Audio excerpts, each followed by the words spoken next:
एक,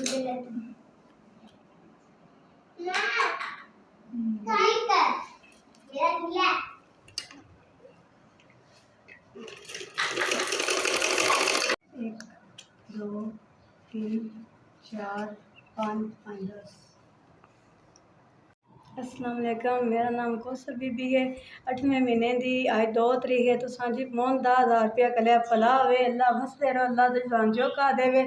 आज इन्हें छाड़े ने ते मशीन किसी की मांगनी उन्होंने दी है तो 400 रुपया मजदूरी भला होवे। तुसा कले ने 10,000 रुपया, बच्चे सुबह के भुखे ने ते कोई वाह नहीं भला होवे। तुसा कले ने ते दीवे लाट बाल के अल्लाह वसते रहो, अल्लाह तुम चौखा देवे।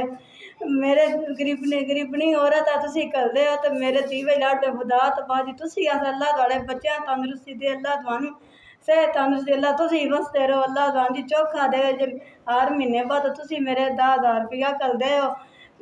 8वें महीने की 2 तरीक है जी। तुसा मोहन 10,000 रुपया कलिया बहुत बहुत शुक्रिया, भला होवे जे।